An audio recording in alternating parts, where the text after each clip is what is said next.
ஆதியாகமத்தின் புஸ்தகம் 31ஆம் அதிகாரம் 14வது வசனம். அதற்கு ராகேலும் லேயாலும், எங்கள் தகப்பன் வீட்டிலே இனி எங்களுக்கு பங்கும் சுதந்திரமும் உண்டோ. வேதாகமத்தில் மிக முக்கியமான ஒரு ஊழியம் இருக்கிறது, அது மிக முக்கியமான ஒரு அழைப்பு இருக்கிறது. என்னென்னா பிரயாணம் அப்படின்னு பார்க்கிறோம். பிரயாணம் என்று சொன்னால் பைபிளில் ஆபிரகாமில் ஆரம்பித்து இன்னும் சொல்ல போனால் ஆதியாகமம் 11லேயே ஆரம்பிச்சிடும். அந்த பிரயாணம் கிழக்கிலிருந்து அவர்கள் பிரயாணப்பட்டு அப்படின்னு ஆரம்பிக்கும். அங்கே ஆரம்பித்து அதுக்கப்புறம் ஆபிரகாம் பிரயாணம், அதற்கு பிறகு யாக்கோபினுடைய பிரயாணம், திருப்பி யாக்கோபு கானானுக்கு திருப்பி வரக்கூடிய பிரயாணம், அதற்கு பிறகு 70 பேராக எகிப்துக்கு போனது, திருப்பி எகிப்திலிருந்து இஸ்ரவேலர்களை அழைத்து கொண்டு வரப்பட்டது. இப்படி பிரயாணத்தை நீங்கள் பார்த்துக்கிட்டே இருக்க முடியும். அதுவும் கடைசியாக பவுலின் பிரயாணங்களில் போய் முடியும். அப்போ இந்த பிரயாணம் என்பது ஒரு விதமான ஊழியம். யாத்ராகமம்னு ஒரு புஸ்தகமே இருக்குது, எக்ஸோடஸ் நம்ம சொல்கிறோம் இல்லையா, அது ஒரு பிரயாணம் என்பது ஒரு ஊழியம். பொதுவாக ஒரு மூத்த ஊழியர் எனக்கு சொல்லிக் கொடுத்தார், எல்லாராலையும் பிரயாணம் பண்ண முடியாது. அதாவது ஒரு சிலர்லாம் பார்த்தீங்கன்னா ஒரு பிரயாணம் போயிட்டு வந்தோடனே ரொம்ப டயர்டாகிடுவாங்க, அதுக்கு மேலே அவங்களால முடியாது. ஆனால் பவுலுடைய பிரயாணங்களை பாருங்கள், நம்ம பைபிள்லேயே 3 மிஷனரிகள் பிரயாணம்னு 3 பிரயாணம் இருக்குது, 3 மேப் இருக்கும் அந்த இடத்துல. நீங்கள் பார்த்தீங்கன்னா அவருடைய வாழ்க்கை முழுக்க பிரயாணம் பட்டுக்கிட்டே இருப்பார்.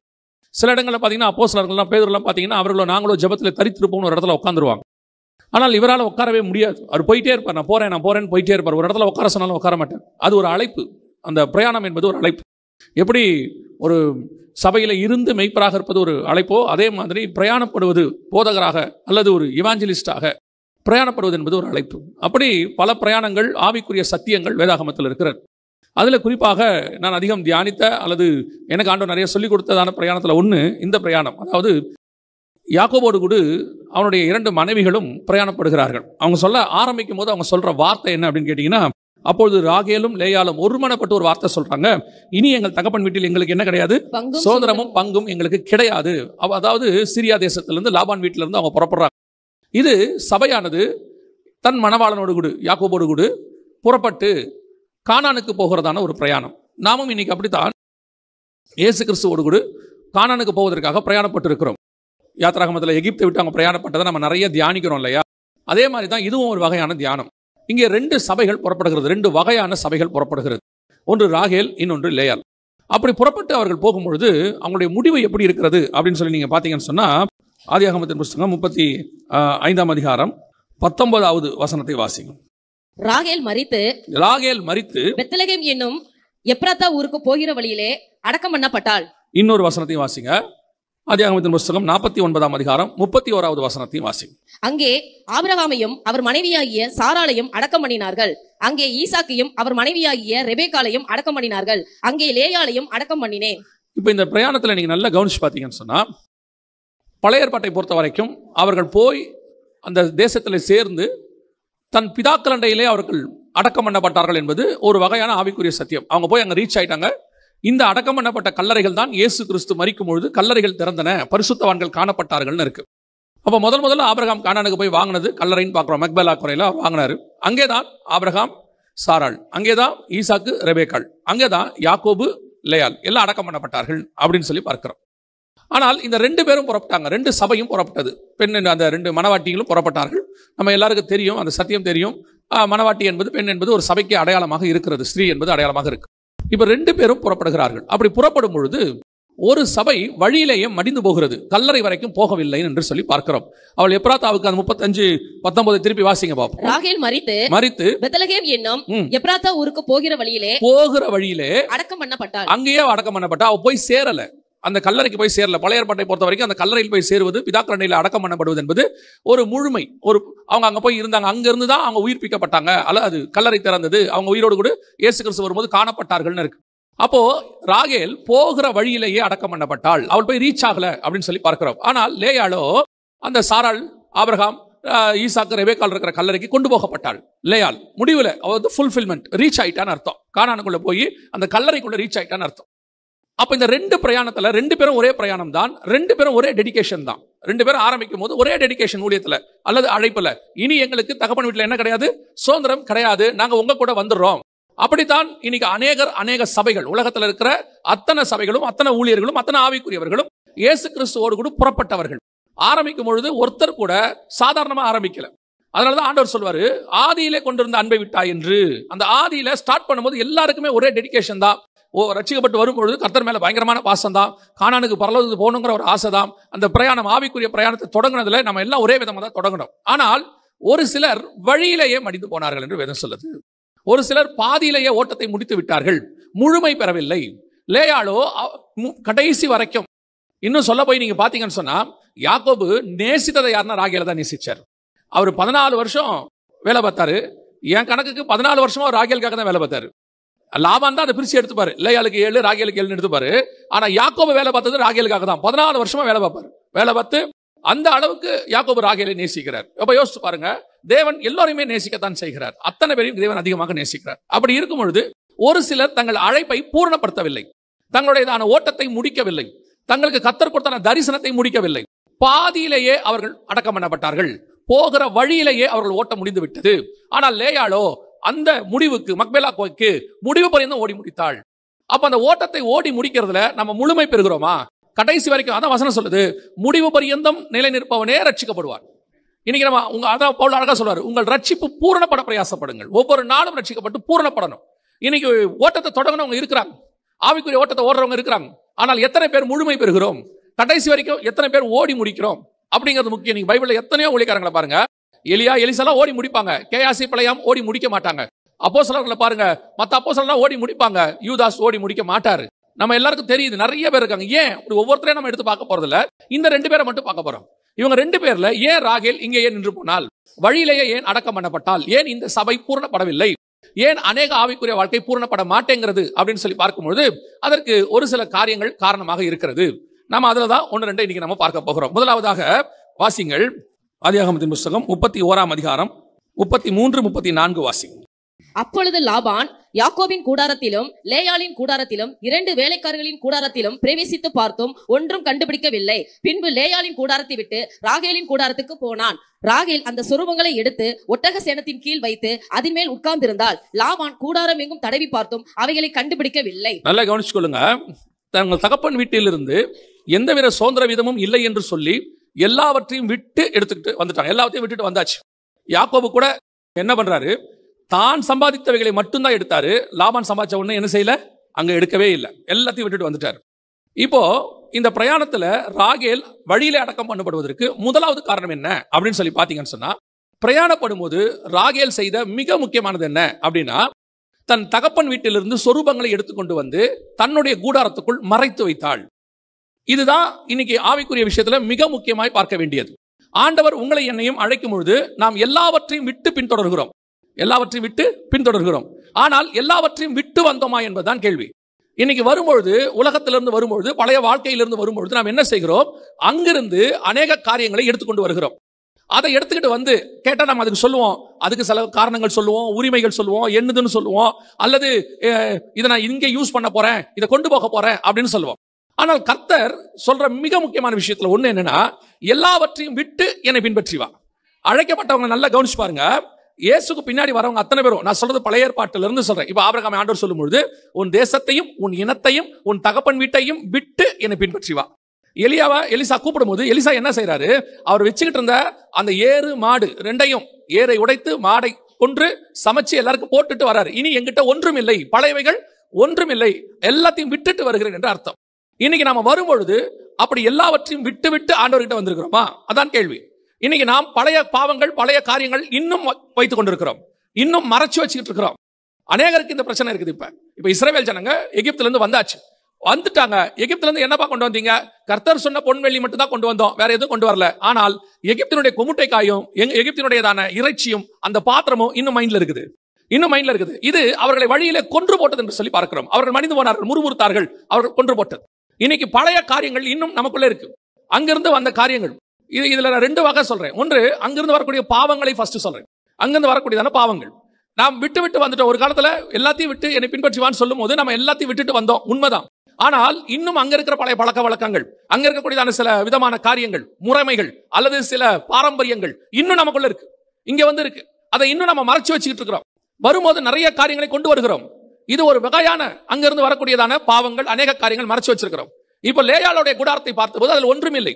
இதுல பெரிய ஆச்சரியம் என்னன்னா, ராகேல் கூடாரத்தை தடவி பார்த்தோம். அவன் என்ன பண்றான், அப்படியே இன்ச் பை இன்ச்சா பாக்குறான். பிசாசு எப்பவுமே நீங்க பரலோகத்துக்கு போகணும்னு சொன்னா, வசனம் தெளிவா சொல்றது. வெளிப்படுத்தின விசேஷம் 21ஆம் அதிகாரம் கடைசி வசனம் வாசிங்க.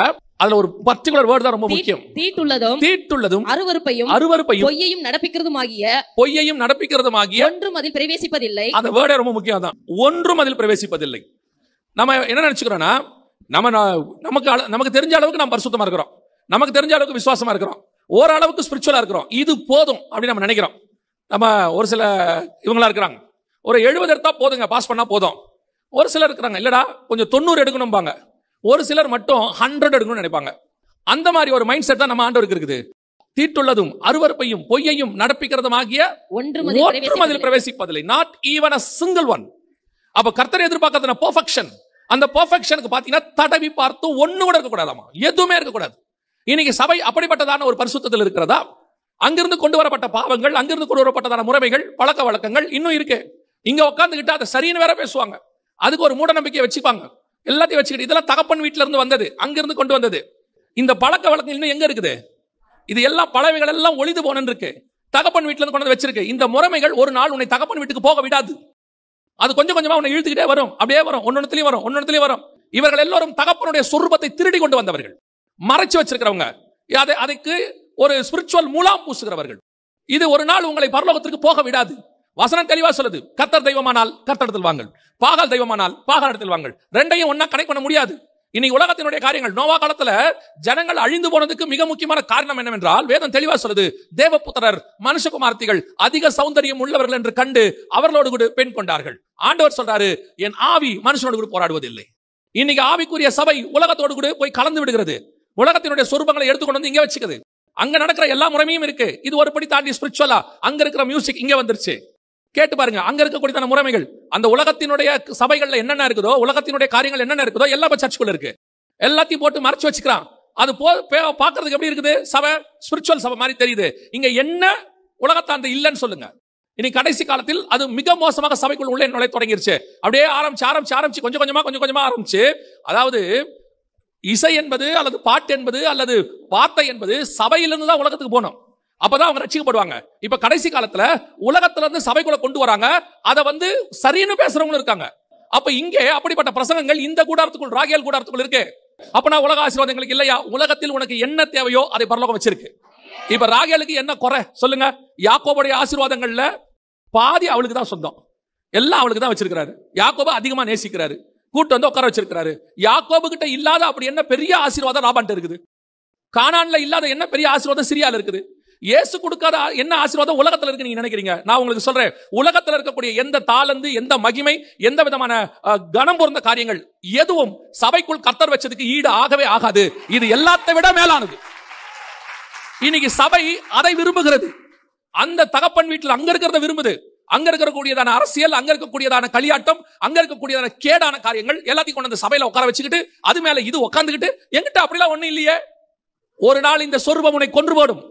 சிலருடையதான ஆவிக்குரிய வாழ்க்கையை, அவர்கள் போகிற போக்கை, அவர்கள் செய்கிறது, அவங்க பேசுறது, அவங்க நடக்கிறத வச்சு நாம ஒரு எச்சரிப்பு கொடுப்போம். எங்க பாஸ்டர்லாம், பாஸ்டர் சார்ல்ஸ் ஆரோன்லாம் ஒரு ஆள் உட்கார்ந்தவனே சொல்லிடுவார் எப்படிப்பட்ட ஆளுங்கிறத, அவங்க பேசுறத வச்சே சொல்லிடுவார். அப்ப ஊழியத்துல இவங்க போற போக்கு, நடக்கிற நடைய, பாக்குற பார்வை, ஒரு சிலரெல்லாம் அவங்க பார்வையிலே கண்டுபிடிச்சலாம் அவங்ககிட்ட என்ன பெருமை இருக்குதுன்னு. ஒரு சிலரெல்லாம் செய்யறத வச்சே கண்டுபிடிச்சலாம் எப்படிப்பட்ட ஆளுன்னு. இப்ப நம்ம அதை பார்த்து சொல்றோம், இல்ல இது போக்கு சரியில்லை, இது பேச்சு சரியில்லை, இது பண்ற சேட்டை சரியில்லை, இது கர்த்தருக்கு பைபிளுக்கு விரோதமா இருக்குது அப்படின்னு சொன்னா, ஆனா அது ஏதாவது ஒரு வசனத்தை மூலமா கூட்டு மேல உட்காந்துக்குது. சொன்னா ஒரு கூட்டத்துக்கு புரிய மாட்டேங்குது. இவங்க அவங்களை திட்டுறாங்க, இவங்க அவங்களை குறை சொல்றாங்க. நாம யாரையும் குறை சொல்லல, நாம எது தப்புன்னு மட்டும்தான் சொல்றோம். எந்த உங்க கூடாரத்துக்குள்ள இருக்க கூடாதுன்னு சொல்றோம். ஒரு நாள் வருது, ராகேல் போகல பாருங்க, சொல்றோம்ல, அந்த ஓட்டம் முடியுது பாருங்க, பாதியிலே அந்த ஊழியம் முடியுது, பாதியிலே அது மாட்டிக்குது, பாதியிலே அந்த காரியம் அழிவுக்கு நேரம் வந்துடுது. ஆனால் சொல்லும் போது எல்லாருக்கும் கோவம் வருது. அது எப்படி சொல்லுவீங்க? ராகேல் மாதிரி தான் அதே காரியம் தான் இப்ப நடந்துட்டு இருக்கு. தயவு செய்து உங்கள் கூடாரங்களை ஆராய்ந்து பாருங்கள். கர்த்தருக்கு பிரியமில்லாத காரியங்கள் இருக்கான்னு பாருங்க.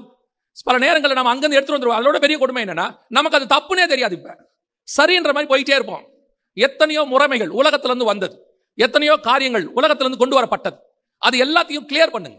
இங்கே சபை நமக்கு கானானுக்கு போவதற்கு என்ன தேவையோ அதை கொடுக்கிறது. இதோட கூட நீங்க எதையும் கலக்கக்கூடாது. கானான் பிரயாணத்தில் இருக்கிறவனுக்கு உலகத்தில் இருக்கிற ஒரு சொரூபம் உள்ளே இருந்தாலும் அது உன் பிரயாணத்தை கொன்று போடும். ஒரு காரியத்தை கூட, அதனாலதான் பைபிள் சொல்றது, தீட்டுள்ளதும் அருவருப்பையும் பொய்யையும் நடப்பிக்கிறதுமாகிய ஒன்றும் அதில் பிரவேசிக்காது. ஒரு செத்த ஈ உன் வாழ்க்கையை நாரி போக பண்ணிடும். உலகத்தில் இருக்கக்கூடிய எந்த முறைமையும் ஆவிக்குரிய முறைமைக்கு ஒத்து வராது. அது மாம்சம், இது ஆவி. ஆவியோடு கூட மாம்சம் போராடாது. கர்த்தர் இங்க உனக்கு என்ன வச்சிருக்கிறாரோ அந்த ஓட்டத்தை ஓடிக்கிட்டே இருக்க. இங்க கர்த்தர் உங்களுக்கு தேவையானது எல்லாம் வச்சிருக்கிறாரு. இதை விட பெரிய ஆசீர்வாதத்தை உலகத்தால கொடுக்கவே முடியாது. நான் ஆண்டவரை ஏற்றுக்கொண்டு 33 வருஷம் ஆகுது. இந்த 33 வருஷத்துல இயேசு கிறிஸ்து கொடுக்காத ஒரு ஆசீர்வாதத்தை உலகம் எனக்கு தந்ததே கிடையாது. இயேசு கிறிஸ்து கொடுக்காத ஒரு சந்தோஷத்தை உலகம் தராது.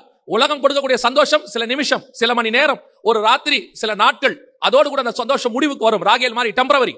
ஆனால் கர்த்தர் கொடுக்கிற சந்தோஷம் நித்தியமானது, முடிவு பரியந்தம் வரும். சில நேரத்துல கர்த்தர் கொடுக்கிற சந்தோஷம், இப்ப பாருங்க, லேயால் கிட்ட ஒண்ணுமே இல்ல, ராகேல் சொரூபங்களை வச்சுட்டு உட்கார்ந்திருக்கிறா. அவளுக்கு லேயால பார்த்து என்ன சொல்லுவா? ஒரு வேலை சொல்லி இருந்தா, அப்படி இல்ல இருந்தா என்ன சொல்லுவா? பாரு, நாங்க அப்பா வீட்டுல இருந்து எவ்வளவு பெரிய சுரூபத்தை கொண்டாந்த, நீ ஒண்ணும் இல்லாம உட்கார்ந்திருக்க. இப்ப லேயாளுக்கு தோணும், நம்ம கூடாரத்துல ஒண்ணும் இல்லையே, அவங்க கூடாரத்துல பாருங்க சொரூபம் இருக்கு, ஆனா அது அவங்க அப்பா தான் இருக்கும், ஆனா இருக்கு, நம்ம கிட்ட ஒண்ணும் இல்ல. சில நேரத்துல அப்படி தோணும். ஆனால் ஒன்று உண்மை, உங்ககிட்ட இல்லாமல் இருப்பதே உனக்கு ஆசீர்வாதம். சில காரியங்கள் இல்லாமல் இருப்பது என்பது ஆசீர்வாதம். எனக்கு ஒரு பிரதர் சொல்லி கொடுத்தாரு. அன்னைக்கு பேசிட்டே இருக்கும்போது சொன்னாரு, எல்லாத்தையும் தெரிஞ்சுக்கணும்னு நினைக்கிறதே தப்புன்னாரு. உனக்கு என்ன தேவையோ அது மட்டும் தான் தெரிஞ்சுக்கணும். புரியுதா உங்களுக்கு? எல்லாத்தையும் தெரிஞ்சு உங்களுக்கு தேவையில்லாததை தெரிஞ்சு வச்சுக்கிட்டீங்கன்னா அது குப்பை. உங்க வீட்டுல உங்களுக்கு என்ன தேவையோ அது மட்டும் தான் இருக்கணும். அப்படி தேவையில்லாதது உங்ககிட்ட இருக்குன்னா அது குப்பை. இயேசு கிறிஸ்து நமக்கு என்ன தேவையோ அதான் கொடுக்கிறாரு. உலகம் என்ன செய்யும்? இப்ப நீங்க கூகுள்ல சொல்லும் போதே பாருங்க, கூகுள்ல எல்லாம் இருக்கு. உங்களுக்கு என்ன தேவையோ எல்லாம் கிடைக்கும். எதை வேணாலும். அது நமக்கு தேவையில்லை. அது உலக ஞானம். உலக ஞானத்துல உங்களுக்கு என்ன தேவையோ அது பரலோகம் கொடுக்குது. நாம என்ன ஆசைப்படுறோம்? எல்லாம், எந்த டாபிக் எடுத்தாலும் நம்ம பேசணும், எந்த டாபிக் எடுத்தாலும் நம்ம சொல்லணும். நமக்கு என்ன? எல்லாம் தெரிஞ்சு வச்சுக்கணும். நமக்கு என்ன தேவையோ அது மட்டும் இருந்தா போதும். சில நேரங்களில் நம்ம கூடாரம் தகப்பனுடைய சொரூபம் இல்லாமல் இருப்பது நல்லது. உலகம் என்றால் என்னங்கிறதே பைபிள் வசனம் தெளிவா சொல்லுது. நீங்கள் உலகத்தாரா இல்லாதபடியினாலே அப்படின்னு இயேசு தெளிவா சொல்லிட்டார். அப்போ இந்த உலகத்தில் உள்ள சொரூபம் எதுவும் உள்ள வர கூடாது. தகப்பன் வீட்டுல இருந்து மறைச்சு வைக்க கூடாது. இது ராகேல்ட்ட இருந்த முதலாவது பிரச்சனை. அவள் வழியிலேயே அடக்கம் பண்ணப்பட்டாள். சில நேரங்களில் சொரூபம் வச்சிருக்கிற வரைக்கும் சந்தோஷமா இருக்கும், ஆனால் அது உங்களை கானானுக்கு போக விடாது. இரண்டாவது, ராகேல்ட்ட இருந்த அடுத்த பிரச்சனை என்ன? வாசிங்க, ஆதியாகமத்தின் புஸ்தகம் 30ஆம் அதிகாரம் 1-2 வசனங்களை வாசி. ராகேல் தான் யாக்கோபுக்கு பிள்ளைகளை பெறாததை கண்டு தன் சகோதரியின் மேல் பொறாமை கொண்டு யாக்கோபை நோக்கி, எனக்கு பிள்ளை கொடும், இல்லாவிட்டால் நான் சாகிறேன் என்றாள். அப்பொழுது யாக்கோபு ராகேலின் மேல் கோபம் கொண்டு, தேவன் அல்லவோ உன் கர்ப்பத்தை அடைத்திருக்கிறார், நான் தேவனா என்றான். இப்போ வசனம் தெளிவா சொல்லுது, ராகேலின் கர்ப்பத்தை யார் அடைச்சிருக்கிறார்? தேவன் அடைச்சிருக்கிறார். அவ்வளவுதான். சில நேரங்களிலே சில ஆசீர்வாதங்களை கர்த்தர் கொஞ்ச நாளைக்கு அடைச்சு வச்சிருக்கிறார். இப்ப ராகேலுக்கு அது கொடுக்கல, ஆண்டவர் கொடுக்கல. லேயாளுக்கு கொடுத்துட்டே இருக்கிறார். 4 குழந்தை பிறந்துருச்சு வரிசையா. ரூபன்ல ஆரம்பிச்சு யூதா வரைக்கும் 4 குழந்தை பிறந்துருச்சு.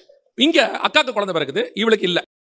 ஆனா இங்க என்ன பிரச்சனை இருக்குது அப்படின்னு கேட்டீங்கன்னா, ராகேலுக்கு தனக்கு குழந்தை இல்லைங்கிறத விட, அதை விட என்ன அவளுக்கு ஒரு பிரச்சனை இருக்குதுன்னு கேட்டீங்கன்னா, வசனம் சொல்லுது, அந்த 1ஆம் வசனம் திருப்பி வாசிங்க. ராகேல் தான் யாக்கோபுக்கு பிள்ளைகளை பெறாததை கண்டு தன் சகோதரியின் மேல் பொறாமை கொண்டு, இவளுக்கு குழந்தை பிறக்கலன்னா ஏன் அவன் மேல பொறாமை படுறா? வசனம் புரியுதா? குழந்தை என்ன செய்யல?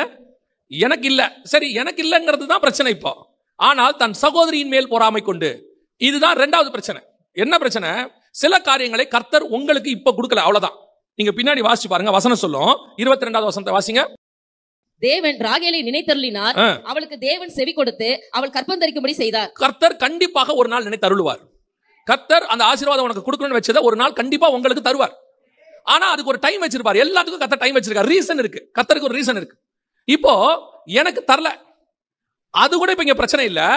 எங்க அக்காவுக்கு கொடுக்குறாரு, அதுதான் பிரச்சனை. இப்ப ஆவிக்குரியவங்கிட்ட இருக்கிற அடுத்த பிரச்சனை என்னன்னா, கர்த்தர் என்னை ஆசீர்வதிக்கலங்கிறத விட பிரச்சனை இல்ல, என் கூட இருக்கிறவங்களை ஆசீர்வதிக்கிறார். அதுதான் இப்ப பொறாமை. நிறைய பேர், நிறைய சபைகள், நிறைய விசுவாசிகள், நிறைய ஊழியக்காரர்கள் இருக்கிற அடுத்த பிரச்சனை என்னன்னா, கம்பேரிசன். கம்பேர் பண்ணி பாக்குறாங்க. அவங்க பெரிய ஆள் ஆயிட்டாங்க, இவங்க வளர்ந்துட்டாங்க, இவங்க இந்த ஆசீர்வாதத்துக்குள்ள வந்துட்டாங்க. உங்களுக்கும் எனக்கும் என்ன தேவையோ, எப்ப தேவையோ அதை பரலோகம் அந்த நேரத்தில் கண்டிப்பாக கொடுக்கும். இப்போ ஒருத்தர் உயர்வை பார்த்த உடனே நமக்கு என்ன வரக்கூடாது? ஒரு பொறாமை வரக்கூடாது. எங்க பாஸ்டர் சொல்லுவார், அவருடைய ஊழியத்தில் நடந்ததை சொல்லுவாரு. அவரு நல்ல ஆண்டவர் சபை கொடுத்தாரு, நல்ல ஒரு கார் கொடுத்தாரு. எங்க சர்ச் பாத்தீங்கன்னு சொன்னா, எங்க பாஸ்டருக்கு இசை ஆர்வம் ரொம்ப ஜாஸ்தி. நல்ல வர்ஷிப், இசை ஆர்வம் எல்லாம் உண்டு. அதனால அவர் நல்ல சர்ச்சை வந்து வர்ஷிப்ல சூப்பரா பண்ணி வச்சிருப்பாரு. அதை பார்க்கும்போது நிறைய பாஸ்டர்ஸ்க்கு கொஞ்சம் பொறாமையா இருக்கும். உடனே என்ன செய்வாங்க? அவரை மாதிரி வரணும், அந்த மாதிரி செய்யணும். அப்ப எங்க பாஸ்டர் சொல்லுவாங்க, நான் இந்த மாதிரி வர்றதுக்கு 25 வருஷம் இருக்குது. அதே தெருவில், அதே ஏரியாவில் சைக்கிள் செயின் இருந்து சைக்கிள் எங்க பாஸ்டர் தள்ளிட்டு போயிருக்கிறார். ஊழியத்தை முடிச்சுட்டு வரும்பொழுது பசி, சாப்பிடவும் இல்லையா, சைக்கிள் செயின் இருந்துட்டு சைக்கிளை தள்ளிட்டே போயிருக்கிறார். அப்படிப்பட்ட சூழ்நிலையில் போய் 25 வருஷம் ஊழியத்தை கடந்து அனுபவத்தை பெற்று அவர் ஒரு இடத்துக்கு வந்திருக்கிறார். இப்ப ஊழியத்துக்கு வந்து 2 வருஷம் தான் இருக்கும். என்ன அவர் மாதிரி நம்ம பெரிய பில்டிங் கட்டணும். நான் சொல்றேன், அவரை மாதிரி பெரிய பில்டிங் கட்டணும்னு நினைக்காதீங்க, அவரை மாதிரி ஆவிக்குரிய வாழ்க்கையில வளரணும்னு நினைங்க. இது தானா வரும். இன்னைக்கு இருக்கிறவங்களுக்கு இருக்கிற பிரச்சனையே தான். உடனே மேல வந்துடணும், உடனே ஆசீர்வதிக்கப்படணும். இவங்க ஆசீர்வதிக்கப்படுறது எதனாலன்னு கேட்டு பாருங்க. ஏன் அப்படி நீ நினைக்கிறேன்னு கேட்டா, அவரு பாருங்க அவங்க எப்படி வந்துட்டாங்க பாருங்க, அவங்க எப்படி மேல போயிட்டாங்க பாருங்க. ஊழியத்தின் பாதையில மட்டும் இல்ல, ஆவிக்குரியவங்களுக்கு இருக்குது, விசுவாசிக்கு இருக்குது. இந்த பொறாமை இருக்கு பாருங்க, அடுத்தவனை பார்த்து படுக்கிற பொறாமை, அதுதான் உங்களுடைய மிகப்பெரியதான வீழ்ச்சிக்கு காரணமாக இருக்கும். சவுல் மாதிரி ஒரு நல்ல ராஜாவை நீங்க ஆரம்பத்தில் பார்க்கவே முடியாது. நீங்க சவுலுடைய கேரக்டர் நல்லா கவனிச்சு பாருங்க. சாமுவேலை பார்க்கும் போகும்போது அவன் தான் சொல்லுவான், ஒரு ஊழியக்காரனை எப்படி வெறுங்கையா பார்க்க போறதுன்னு கேட்பான். அடுத்து சவுல் ராஜாவாக பார்க்கறான்னு சொல்லி சாமுவேல் சொன்ன பிறகு கூட சவுலுக்கிட்ட ஒரு நல்ல குணம் இருக்கும், எதை வெளியே சொல்லணும் எதை வெளியே சொல்லக்கூடாதுன்னு இருக்கும். அதுக்கு அடுத்து எல்லாரும் அவனை எதிர்ப்பாங்க, ராஜாவா எதிர்ப்பாங்க. ஆனா அவன் பெலிஸ்தரை ஜெயிச்சிருவான். ஜெயிச்ச பிறகு ஒரு கூட்டம் வந்து சொல்லும், உன்னை எதிர்த்தவங்க எல்லாம் கொன்னுடுன்னு சொல்லும். அப்ப அவன் சொல்லுவான், இது கர்த்தர் ரட்சிப்பை கொடுத்தனால இன்னைக்கு என்ன செய்யக்கூடாது, யாரையும் கொல்லக்கூடாது. எவ்வளவு நல்ல குவாலிட்டிஸ் இருக்கு பாருங்க அவனுக்கு. ஒரு இடத்துல வசனம் சொல்லும், அவனை பத்தி தப்பா பேசுவாங்க, அவன் காது கேளாதவனை போல இருந்தான்னு இருக்கும். எவ்வளவு நல்ல குவாலிட்டி பாருங்க. இவ்வளவு நல்ல குவாலிட்டி உள்ளவனை எது ஒழிச்சிச்சு தெரியுமா? ஒன்னே ஒண்ணுதான் ஒழிச்சிச்சு. சவுல் கொண்டது 1000, தாவீது கொண்டது. இதை கேட்டவன அவனுக்கு தாவீது மேல பொறாமை வந்துருச்சு. எனக்கோ 1000 கொடுத்தார்கள், அவனுக்கு 10000. அன்னைக்கு ஆரம்பிச்சு அவன் வீழ்ச்சி. அதைத்தான் உங்களுக்கு சொல்றேன். கூட இருக்கிறவனை ஆசீர்வதித்தால், கூட இருக்கிறவனை கர்த்தர் உயர்த்தினால் சந்தோஷப்பட தொடங்குங்கள். முதல்ல கர்த்தர் அவனை ஆசீர்வதிச்சிருக்காரா, சோத்திரம்னு சொல்லுங்க. ஏதாவது ஒரு ஆசீர்வாதம் ஆண்டவர் கொடுக்கிறாரா, பார்த்து சந்தோஷப்படுங்க. நான் உங்களுக்கு சொல்றேன், நீங்க சந்தோஷப்பட்டால் அந்த சந்தோஷ நிமித்தம் கர்த்தர் உங்களை ஆசீர்வதிப்பார், கர்த்தர் உங்களை நினைத்தருளுவார், கர்த்தர் உங்களுக்கு அதை தருவார். எதுக்கெடுத்தாலும் அடுத்தவங்களோட கம்பாரிசன், பல நேரங்களில் அடுத்தவர்களை பார்த்து ஒரு பொறாமை, அவங்க அப்படி ஆகுறாங்க இப்படி ஆகுறாங்க. அந்த பொறாமை தான் ராகேலை அழித்தது. அதனுடைய விளைவு என்ன பண்ண தெரியுமா? Wrong decision. என்ன ராங் டிசிஷன்? அடுத்த வசனம் வாசிங்க, 3வது வசனம். அப்பொழுது அவள், இதோ என் வேலைக்காரியாகிய பில்காள் இருக்கிறாளே, அவள் என் மடிக்கு பிள்ளைகளை பெறவும் அவளால் ஆகிலும் என் வீடு கட்டப்படவும் அவளிடத்தில் சேரும் என்று சொல்லி. இதான் ராங் டிசிஷன். நம்ம வாசிச்ச வசனம் 22ல கர்த்தர் ஏற்ற நேரத்தில் ராகேலுக்கு என்ன பண்ணி வச்சிருக்கிறார்? ஒரு குழந்தை ரெடி பண்ணி வச்சிருக்கிறார். வரும். கர்த்தரை மாதிரி நம்ம நேசிச்சவங்க வேற யாருமே கிடையாது. அவரே ஒரு காரியத்தை கொடுக்காம வச்சிருக்கிறாருன்னா இப்ப அது நமக்கு தேவையில்லைன்னு அர்த்தம். அவ்வளவுதான். அவருக்கு ஏற்ற நேரத்தில் அதை கொடுப்பாரு. எனக்கு ஆண்டவர் சொல்லி கொடுத்தது அதுதான். நம்ம 1000 ஜெபம் பண்ணுவோம். நான் ஆண்டவர்கிட்ட ஆரம்பத்தில் சொல்லி வச்சிருக்கிறேன், ஆண்டவர்கிட்ட என்னுடைய இது எனக்கும் ஆண்டவருக்கும் உள்ளதுல நான் சொல்லுவேன், ஆண்டவரே நான் நிறைய கேப்ப கொடுத்துறாதீங்க, உங்களுக்கு எது சித்தமானதோ அதை மட்டும் கொடுங்கன்னு சொல்லுவேன். அப்ப நல்லா கவனிச்சு பாருங்க, உங்களுக்கு ஒரு காரியத்தை ஆண்டவர் கொடுக்கல, இப்ப அதுதான் என்ன அர்த்தம்? அது எனக்கு இப்ப தேவையில்லைன்னு அர்த்தம். அவ்வளவுதான். இப்ப ராகேல் என்ன பண்றாங்க? இப்ப ஆண்டவர் கொடுக்கல, தேவன் அடைச்சிருக்கிறான்னு அவர் சொல்லிட்டார். வேற யாக்கோபு அவர் சொல்லிட்டாரு, கர்த்தர் அல்லவோ தேவன் அல்லவோ உன் கர்ப்பத்தை அடைத்திருக்கிறார். உடனே இந்த அம்மா ஷார்ட்கட், உடனே அப்படின்னா வேலைக்காளி வரியாக ஒரு பிள்ளை வரும். இப்ப அந்த பிள்ளை எந்த பிள்ளையாச்சு தெரியுமா? வாசிங்க, 5-6 வசனம் வாசிங்க. பில்காள் கர்ப்பவதியாகி யாக்கோபுக்கு ஒரு குமாரனை பெற்றாள். அப்பொழுது ராகேல், தேவன் என் வழக்கை தீர்த்து என் சத்தத்தையும் கேட்டு எனக்கு ஒரு குமாரனை கொடுத்தார் என்று சொல்லி அவனுக்கு தான் என்று பெயரிட்டார். என்ன குழந்தை பிறந்துச்சு? தான் ஒரு குழந்தை பிறகுது. இந்த தான் யார் தெரியுமா? வாசிங்க, ஆதியாகமத்தின் புஸ்தகம் 49ஆம் அதிகாரம் 17வது வசனம் வாசிங்க. தான் குதிரையின் மேல் ஏறி இருக்கிறவன் மல்லாந்து விழும்படியாய் அதன் குதிகாலை கடிக்கிறதற்கு வழியில் கிடைக்கிற சர்ப்பத்தை போலவும் பாதையில் இருக்கிற விரியனை போலவும் இருப்பான். பல நேரத்துல அவசரப்பட்டு வாங்குற ஆசீர்வாதம் இப்படித்தான் இருக்கும். நீங்க வெளிப்படுத்தின விசேஷம் 7ஆம் அதிகாரம் 1 முதல் 4 வசனத்தை வாசிச்சு பாருங்க. புதிய எருசலேம்ல 12 கோத்திரங்களுடைய பேரை கர்த்தர் எழுதுறாரு. அந்த கோத்திரத்துல தான் கோத்திரம் இல்ல, தான் கோத்திரம் பேர் இல்ல. என்னவாச்சு? அது வழியில் கிடக்கும் விரியனா மாறிடுச்சு, சர்ப்பமா மாறி போச்சு. அது குதிங்காலை கடிக்கிறது, பிசாசு ஆயிடுச்சு. இது யாருடைய வேலை தெரியுமா? ஆதியாகமம் 3:15 வாசிக்கலாம். அவர் உன் தலையை நசுக்குவார், நீ அவர் குதிங்காலை நக்குவாயின்னு இருக்கும். இது யாரோடது? பிசாசுடைய சுபாவம் வந்துருச்சு. எதனால இது வந்துச்சு? பல நேரத்துல அவசரப்பட்டு வாங்குற ஆசீர்வாதம். இப்போ கர்த்தரே ராகேலுக்கு ஒரு ஆசீர்வாதத்தை கொடுத்தாரு இல்லையா? அந்த 22, 23 வாசிங்க. தேவன் ராகேலை நினைத்தள்ளினார், அவளுக்கு தேவன் செவி கொடுத்து அவள் கற்பம் தரிக்கும்படி செய்தார். அவள் கர்ப்பவதியாகி ஒரு குமாரனை பெற்று தேவன் என் நிந்தையை நீக்கிவிட்டார் என்றும் இன்னும் ஒரு குமாரனை கர்த்தர் எனக்கு தருவார் என்றும் சொல்லி அவனுக்கு யோசேப்பு என்று பெயரிட்டார். கர்த்தரா கொடுத்த குமாரனுக்கு பேர் என்ன? யோசேப்பு. இவளா தேடின குமாரன் யாரு? தான். தான் வழியில் கிடக்கும் விரியன். யோசேப்பு கனி தரும் திராட்சை செடி. இயேசு கிறிஸ்துவினுடைய அடையாளமா மாறிட்டான். கர்த்தர் உனக்கு கொடுக்கிற காரியம் பரலோகத்தினுடைய ஆசீர்வாதத்திலிருந்து வரக்கூடியதாக இருக்கும். அதை பெற்றுக்கொள்வதற்கு நீ கொஞ்சம் வெயிட் பண்ணணும். கர்த்தர் கொடுக்கிற வரைக்கும் யூ மஸ்ட் வெயிட். உடனே இமிடியேட். இது என்ன காலம்னா ஃபாஸ்ட் ஃபுட் காலம். இந்த காலத்துக்கு பேரு ஃபாஸ்ட் ஃபுட் காலம். எல்லாம் இமிடியேட்டா உடனே நடக்கணும். உனக்கு ஊழியம் இருக்கு, அந்த ஊழியத்துல கர்த்தரே அனுப்புகிற வரைக்கும் பொறுமையா காத்திருக்கணும். உடனே நான் போறேன், இன்னைக்கே வேணும். நீ அப்படி அர்ஜென்ட்டா செய்யக்கூடிய அளவுக்கு ஆண்டவர் நம்மளை வைக்கவே இல்லை. ஆண்டவருக்கு டைம் தெரியும், நமக்கு தான் ஸ்பீட். நம்ம என்ன நினைக்கிறோம்? ஐயோ, நான் 30 வயசுல தான் ரட்சிக்கப்பட்டேன், 40 வயசுல தான் ஊழியத்துக்கு ஒப்பு கொடுத்தேன், இன்னும் எனக்கு எத்தனை வருஷம் இருக்குது, நான் எப்படியாவது. ஆண்டவர் சொல்றார், நீ பரவாயில்ல இரு, பரவாயில்ல, 40 ஆனா உனக்கு என்ன? ஒருத்தருக்கு ஒவ்வொரு விதமான அழைப்பை கர்த்தர் வச்சிருக்கிறார். அது ஏற்ற நேரத்தில் அதை கொடுப்பார் ஆண்டவர். உலக பிரகாரமாயே சொல்றேன், உங்களுக்கு ஒரு வீட்டில் ஆசீர்வாதம் வேணும் அல்லது ஒரு பொருட்கள் வேணும் அப்படின்னா ஏற்ற நேரத்தில் கர்த்தர் கட்டளையிடுவார். ஆண்டவர் ஒரு வாக்கு பண்ணினால் அதை நிறைவேற்றவும் வல்லமை உள்ளவராக இருக்கிறார். ஏற்ற காலத்தில் உயர்த்துகிற வரைக்கும் பலத்த கரத்துக்குள் அடங்கிருங்க. இன்னைக்கு நம்மகிட்ட இருக்க இல்லாத ஒரு பெரிய பிரச்சனை இதுதான். எதுவுமே உடனே இமிடியட் செஞ்சே ஆகணும், உடனே பண்ணிடணும். பல நேரத்தில் நாம அவசரப்பட்டு செய்கிறது பல விதமான ஆபத்துகளை கொண்டு வரும். இப்ப ராகேலுக்கு அவசரப்பட்டு வாங்கினது தான் கோத்திரம் பிசாசா மாறிடுச்சு. கர்த்தர் பொறுமையா காத்திருந்த போது கொடுத்தது யோசேப்பாக இருந்தது. உங்களுக்கு கர்த்தர் ஏற்ற நேரத்தில் கட்டளை, அது பிள்ளையா கூட இருக்கட்டும். நான் சொல்றேன், உங்களை உலகத்துக்கு கொண்டு வந்தவருக்கு உங்களுக்கு ஒரு ஜீவனை கொடுக்க வேண்டும் என்பதும் தெரியும். மெடிக்கலி நீங்க வாங்கினீங்கன்னா அது மெடிக்கல் குழந்தை, கர்த்தர் கொடுத்து வாங்கினீங்கன்னா அது மிராக்கல் குழந்தை. மெடிக்கல் குழந்தை எல்லாருக்கும் பிறக்கும், மிராக்கல் குழந்தை ஒரு சிலருக்கு மட்டும்தான் பிறக்கும். அந்த லிஸ்ட்ல கர்த்தர் உங்களை வச்சுட்டு போறாரு.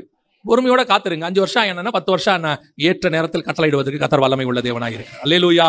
இன்னும் ஒரே ஒரு காரியம் இருக்கு, அதை சொல்லிட்டு நான் முடிச்சிடறேன். 3வது காரியம் என்ன ஆச்சுன்னு சொல்லி வாசிங்க. 30ஆம் அதிகாரம் 14வது வசனம் வாசிங்க. கோதுமை அறுப்பு நாட்களிலே ரூபன் வயல்வெளியிலே போய் தூதாயும் கனிகளை கண்டெடுத்து அவைகளை கொண்டு வந்து தன் தாயாகிய லேயாள் இடத்தில் கொடுத்தான். அப்பொழுது ராகேல் லேயாளை நோக்கி, உன் குமாரனுடைய தூதாயும் கனியில் எனக்கு கொஞ்சம் தா என்றாள். அடுத்த வசனம். அதற்கு அவள், நீ என் புருஷனை எடுத்துக்கொண்டது அற்ப காரியமா? என் குமாரனுடைய தூதாயும் கனிகளையும் எடுத்துக்கொள்ள வேண்டுமோ என்றாள். அதற்கு ராகேல், உன் குமாரனுடைய தூதாயும் கனிகளுக்கு ஈடாக இன்று இரவு அவர் உன்னோட சைனிக்கட்டும் என்றாள். தூதாயும் நற்கனி, குமாரனுடைய தூதாயும் கனி அப்படின்னா என்னன்னா, அது ஒரு பழம், தி பெஸ்ட். அது ஒண்ணு உண்மையிலே நல்ல ஒரு குவாலிட்டி, பெஸ்டானது தான். ஆனால் ராகேலுக்கும் லேயாளுக்கும் என்ன வித்தியாசம்னா, இந்த தூதாயும் கனிக்காக ராகேல் தன் மணவாளனை விட்டு கொடுத்தாள், லேயாள் தன் மணவாளனுக்காக தூதாயும் நற்கனியை விட்டு கொடுத்தாள். இன்னைக்கு நீங்களும் நானும் சபை உலகத்தில் உள்ள மேன்மைக்காக கர்த்தரை விட்டு கொடுக்கிறோமா அல்லது கர்த்தருக்காக உலகத்தின் மேன்மையை விட்டு கொடுக்கிறோமா? இன்னைக்கு இந்த விட்டு கொடுத்தல் என்பது ரொம்ப கம்மி. உலகத்தில் கிடைக்கிற ஆசீர்வாதத்துக்காக பல நேரங்களில கர்த்தரை விட்டு விடுகிறோம். ஒரு கீழ்ப்படிதல். கர்த்தர் எதிர்பார்க்கறது என்ன? அதுவா இதுவா? 2 நினைவுகளால் குந்தி குந்தி நடக்கக்கூடாதுன்னு இருக்கு. ஒன்று உலகம், இல்ல சபை. அந்த உலகத்துல உள்ளது மேன்மையா தான் இருக்கு, நான் இல்லனே சொல்லல, அது குறை உள்ளதே இல்ல. இப்ப யோசிச்சு பாருங்க, எகிப்தின் கலைகளிலும் வாக்கிலும் வல்லவன் யாருன்னா மோசே. இப்போ நியாய பிரமாணத்தை லாவ பேசணும். இப்ப அவர் எகிப்து லால வல்லவர், அந்த மாற்று கருத்தே இல்ல, தி பெஸ்ட். இப்ப கர்த்தர் கேட்கிறாரு, எகிப்தின் லாவா இல்ல நியாய பிரமாணமா? இந்த லாவா. நீங்க அந்த சட்டம் இந்த சட்டம் ரெண்டையும் ஒன்னா செய்ய முடியாது, ரெண்டும் ஒன்னா சேர்ந்தா அழிஞ்சிரும். இப்போ அந்த மேன்மையை நீ விட்டாதான் இந்த நியாய பிரமாணத்தை பேச முடியும், இதுல கர்த்தர் உன்னை பயன்படுத்த முடியும். அதுக்கு முதல்ல நீ திக்குவாயும் வந்தனாவா மாறணும், மாறினாதான் இதுல நீங்க பேச முடியும். இப்போ கமாலியல் பாதத்தை படிச்சவர் தான் பவுல். அந்த ஞானம் பயங்கரம், அவரை மாதிரி ஒரு ஆள் நீங்க பார்க்க முடியாது. ஆனா இப்போ இவரை வச்சு பைபிள் கொண்டு வரணும். பைபிள் கொண்டு வரணும்னா, இவரை வச்சு நிருபங்கள் எழுதணும்னா அதை விட்டா தான் இதை பண்ண முடியும். ஒண்ணு அதுவா, அதுதான் பவுல் சொல்றாரு, அவரை அறிகிற அறிவின் மேன்மைக்காக எல்லாவற்றையும் குப்பையும் நஷ்டம் என்று விட்டு லாபமான அனைத்தையும். அது உலக பிரகாரமா லாபமானதுதான் இல்ல. இப்ப கர்த்தர் கேட்கிறது, உலக பிரகாரமா லாபமா இருக்கிறது அது வேணுமா அல்லது நான் வேணுமா? இன்னைக்கு கர்த்தருக்காக உலக பிரகாரமான லாபமானதை விட்டவர்கள் தான் கடைசி வரைக்கும் போய் சேர்ந்திருக்கிறாங்க. எத்தனை மிஷனரிகள், எத்தனை விதமான ஊழியர்கள் உலகத்தில் அவங்களுக்கு இருந்த. இப்ப சமீபத்தில் கூட ஒருத்தரை பத்தி படிச்சேன். சென்னையில கிட்டத்தட்ட ஒரு கம்பெனியில சிஇஓ இருந்திருக்காரு. மாசம் 1 லட்சம் ரூபாய்க்கு மேல சம்பளம். கர்த்தர் சொன்னாராம், ஒரு இடத்த வடநாட்டில் காட்டி அங்கே ஊழியத்துக்கு போ அப்படின்னு சொன்னாராம். மனைவி 2 பிள்ளைகள். பிள்ளைகளை ஸ்கூலை விட்டு முடிச்ச உடனே எடுத்துக்கிட்டு மனைவியை கூட்டிக்கிட்டு நார்த் இந்தியாவுக்கு போயிட்டாரு. மாசம் அவருடைய ஸ்தாபனத்துல இருந்து 5000 ரூபாய் கொடுக்குறாங்க. 2 பிள்ளைகள் இருக்கிறதுனால 5000 ரூபாய் கொடுக்குறாங்க. 1 லட்சம் ரூபாய் சம்பளம் இங்க. அட்டஸ்டச்சு கர்த்தர் சொல்றாராம், இதை விட்டுட்டு அங்க போன்னு சொல்லி. இன்னைக்கு இதை விட முடியாம இதுக்கு ஞானமா பேசி இதே வேலையை அங்க மாத்திட்டு போறோம். ஏன் இந்த வேலையை விடணும்? இந்த வேலையை செஞ்சுக்கிட்டே ஊழியம் பண்ணா என்ன? அதெல்லாம் அவங்களுக்கு வச்சிருக்கிறது. ஆனா கர்த்தர் சொல்றாரு, ஒண்ணு தூதாயும் நற்கனி, இல்ல நான். 2ல எது உனக்கு வேணும்? அப்படி விட்டுட்டு போனவர்கள் தான் முடிவு பரியந்தம். இன்னைக்கு எத்தனை பேர் ஊழியத்துல, இங்க வந்திருக்கிற ஊழியத்துல இருக்கிறவங்க சரி, ஆவிக்குரியவங்க சரி, எத்தனை பேர் கர்த்தர் உலகத்தில் அவங்களுக்கு வைத்த மேன்மைகளை விட்டுட்டு வந்தாங்க தெரியுமா? இன்னைக்கு இருக்கிற யங்ஸ்டர்ஸ், இன்னைக்கு இருக்கக்கூடிய ஊழியத்துக்கு வரவங்கள ஒரு சின்ன காரியத்தை விடுன்னு சொன்னா விடுறதுக்கு முடியல. நான் சொல்லுவேன், இப்போ உலக பிரகாரமாக உங்களுக்கு ஒரு டேலண்ட் இருக்கு. அந்த டேலண்ட்டை யாரும் குறை சொல்லல. அந்த டேலண்ட் மேன்மையானது, ஆசீர்வாதமானது. ஆனால் உங்கள் ஊழியத்துக்கு அது தேவைப்படாது. உங்க ஊழியத்துக்கு அது என்ன செய்யாது? தேவைப்படாது. இப்போ பேதுரு உலக பிரகாரமாக நல்ல மீன் பிடிக்கிறவர் தான். இப்ப கர்த்தர் சொல்லி மீனை பிடிச்சிட்டார், 2 போட்டு நிறைய வந்துருச்சு. ஆனா இப்ப கர்த்தர் சொல்றது அதை விட்டுட்டு வா, அவ்வளவுதான். இப்போ மீனா கர்த்தரா, இதான் கேள்வி. இப்ப கர்த்தர் ஒரு காரியத்தை விட்டுட்டு வர சொல்லும் பொழுது அது மேன்மையானது, ஆசீர்வாதமானதா, மகத்துவமானதா? விட முடியுதா? அந்த ஸ்பாட்ல ஓகேன்னு சொல்ல முடியுதா? நான் சொல்றேன், இந்த கீழ்ப்படிதல் இருக்குல்ல, இது ரொம்ப இம்பார்ட்டன்ட். ஒரு கேள்வி கேட்காம அவருக்கு பிடிக்காது, அதை நான் செய்யல அப்படின்னு ஒரு தீர்மானம் எடுக்கிறல்ல, நீ உன் தகப்பனுக்காக அதை விடுவதற்கான சமானம் அது. இது ஒரு டெஸ்ட். இப்படி விட முடிஞ்ச உன்னாலதான் கர்த்தருக்காக எல்லாவற்றையும் விட முடியும். ஆரம்பத்துல ஒரு சின்ன விஷயத்தை கூட உன்னால விட முடியல கர்த்தருக்காக. இன்னைக்கு எத்தனை காரியம், எவ்வளவு ஆண்டவர் சொல்றாரு, இதை விட்டுட்டு வா. நான் எப்பவும் சொல்லுவேன், நீ கீபோர்டு வாசிக்கிறியா, நல்லா வாசி. ஆனால் கர்த்தர் கீபோர்டை விட சொன்னா விடுறதுக்கு ரெடி ஆயிரு, அதை விடுறதுக்கு ரெடி ஆயிரு. நடராஜ மலையார் உங்களுக்கு எல்லாருக்கும் தெரியும், மிகச்சிறந்த ஊழியக்காரர். ஒரு நாள் அவர் அக்கார்டிங் வாசிட்டு இருக்கும்போது ஒரு நாள் ஒரு அம்மா சொன்னாங்களா, உங்க அக்கார்டிங் வாசிக்கிறத கேட்கறதுக்கு தான் இவ்வளவு தூரம் வந்தேன், என்ன அழகா வாசிக்கிறீங்க. ஆண்டவர் சொன்னார், அக்கார்டினை கீழே வை. 5 வருஷத்துக்கு அந்த அக்கார்டின் அவர் கையிலே எடுக்கலையா. அக்கார்டின் அவரோட ஆரம்பத்தில் அவர் போட்டோவே பார்த்தீங்கன்னா அதோட தான் இருக்கும், எங்க பார்த்தாலும் அதோட தான் இருக்கும், அவ்வளவு அருமையா வாசிப்பாரு. ஆனா அக்கார்டினா கர்த்தரா, கர்த்தர் தான். தூதாயும் நற்கனியை விடுவதற்கு ரெடியா இருக்கணும், எதை விட சொன்னாலும். சிலருக்கு சில காரியத்தை விட சொன்னா அது எப்படி, எனக்கு இதுனா ரொம்ப ஆசை. உன்னால இந்த ஒரு காரியத்தை காண்கிற சகோதரனிடத்தில் அன்பு கூறாவிட்டால் காணாத தேவனிடத்தில் அன்பு கூறுவது எப்படி? அதே மாதிரிதான் சில காரியங்களை கர்த்தர் உனக்கு ஒருத்தர் வச்சு சொல்லும் பொழுது அதை நீ மேன்மையா கருதி கர்த்தரை அந்த இடத்துல கனவீனப்படுத்துறனா, பின்னாட்கள்ல ஆண்டவர் எப்படி உன்னை நம்புவாரு? இதையே விட முடியாது, நீ ஆண்டவருக்காக எல்லாவற்றையும் விடுவாய் என்பது என்ன நிச்சயம்? ஒரு சின்ன விஷயமா தான் இருக்கும், அந்த விஷயத்தை விட முடியாது. ஆனா பவுல பாருங்க, எல்லாவற்றையும் நஷ்டமும் குப்பையும் என்று விட்டு. ஏங்க கமாலியல் பாத்துல படிச்சதை விடணும்? அதை வச்சு பவுல் எம்ஏ எம்எட் பிஎட் பின்னாடி போட்டு பிடெக் எம்டெக் எம்டின்னு போட்டு அப்படியே வச்சு பவுல் மினிஸ்ட்ரிஸ் ஆரம்பிச்சு அதெல்லாம் வச்சிருக்கலாமே. அவன் சொல்றான், இதெல்லாம் இருக்குது, தப்பு கிடையாது, செய்யறவன் செஞ்சுக்கோ. ஆனா என்ன கர்த்தர் விட சொன்னாரு? அவர் அறிகிற அறிவின் மேன்மைக்கா. அப்போ கர்த்தருக்காக நீ என்ன விடுற? தூதாயும் நற்கனியா கர்த்தரா? இன்னைக்கு அந்த இடத்துல தான் நிக்குது. அவ எப்போ தன்னுடைய மனவாளனை விட்டு கொடுத்து தூதாயும் நற்கனியை வாங்கினாலோ அன்னைக்கே அவன் கல்றையில் அவ இருக்கிறது இல்லைன்னு ஆயிப்போச்சு. ஏன்னா அவதான் அவனை வேணான்ட்டாலே. அதுக்கப்புறம் அவன் கல்றைக்கு இவன் எப்படி போக முடியும்? யாக்கோபின் கல்றைக்கு ராகேல் போகணும்னா யாக்கோபு வேணுமே, நீ தான் யாக்கோபே வேணான்ட்டிய. தேவனுக்கு பதிலாக நீ இன்னொன்று பெருமையா கருது, நீ எப்படி தேவன் இருக்கிற இடத்துக்கு வர முடியும்? ஆண்டவர் சொல்லி ஒரு காரியத்தை விட முடியாது, நீ எப்படி ஆண்டவர் இருக்கிற இடத்துக்கு வர முடியும்? இந்த உலகத்தில் ஆண்டவர் உன்னை விட சொல்லக்கூடிய எதுவா இருக்கட்டும், நான் திருப்பியும் சொல்றேன், எதுவா இருக்கட்டும், அது கர்த்தருக்கு ஈக்குவலானது கிடையவே கிடையாது. அது கர்த்தருக்குன்னு வரும்போது அதோட நீ விட போறது எல்லாமே அதை விட கீழானதுதான். ஆனா கர்த்தர் எக்ஸ்பெக்ட் பண்றது ஒண்ணு, அந்த டெஸ்ட் நானா இதுவா, நீ எடுக்கிற முடிவுதான் உன்னை கொண்டு போய் பரலோகத்தில் சேர்க்க போகிறது. அல்லேலூயா. ராகேல் இந்த பிரயாணத்துல 3 காரியங்களை செய்தாள். 1, தன் தகப்பன் விட்டு சொரூபங்களை எடுத்துக்கொண்டு வந்து விட்டாள். 2, தன் சகோதரின் மேல் பொறாமை கொண்டு அவசரப்பட்டு ஒரு அவசர முடிவு எடுத்ததனுடைய விளைவு தான் கோத்திரம் வந்துருச்சு. கடைசியாக அந்த ஒரு சின்ன சாப்பிட்ற ஆசை பாருங்க, இந்த சாப்பிட்ற ஆசை தான் எல்லா வீழ்ச்சிக்கும் காரணமா இருந்துச்சு. சிம்சோன் வீழ்ச்சிக்கு சாப்பிட்றதா ஆசை, ஏவாளுடைய வீழ்ச்சிக்கும் சாப்பிட்றதா ஆசை, இங்க ராகேலுடைய வீழ்ச்சிக்கும் சாப்பிட்றதா ஆசை. இந்த சாப்பிட்ற ஆசை வீழ்ச்சியை கொண்டு வந்துச்சு, அல்லது அந்த மேன்மை, உலகத்தின் மேன்மை வீழ்ச்சியை கொண்டு வந்துச்சு. இது 3த்துலயும் நீங்க கேர்ஃபுல்லா இருங்க, உங்கள் பிரயாணம் முடிவு பரியந்தம் போய் சேருவது நிச்சயம். அல்லேலூயா. நாம் ஜெபிக்க போகிறோம். எந்திரிக்கலாமா? நம்ம எல்லோரும் நாம் ஆரம்பிக்கும் பொழுது, ஆண்டவரே, நல்ல போராட்டத்தை போராடதான் நாங்கள் ஆரம்பிச்சோம். வழியிலே தேமா பிரபஞ்சத்தின் மேல் ஆசை வைத்து ஓடி போனது போல அநேகர் தங்கள் ஓட்டத்தை முடிக்காமல் போய்விட்டார்கள். ஆண்டவர், எங்க சபைக்குள்ள ஒருத்தர் காலை வச்சுட்டாங்கன்னா அந்த கால் மீண்டும் உலகத்துக்குள்ள போகக்கூடாது, அந்த கால் பரலோகத்துக்கு போகிற காட்களாக மாறிவிடவே, உலகமோ உலகத்துக்குண்டானவர்களோ இழுத்து விடாதபடி கர்த்தர் வேலி அடைத்து பாதுகாத்துக் கொள்வீராக. எங்கள் ஆண்டவர் இயேசு கிறிஸ்துவின் நாமத்தில் ஒப்பு கொடுத்து ஜெபிக்கிறோம், ஜீவனுள்ள நல்ல பிதாவே.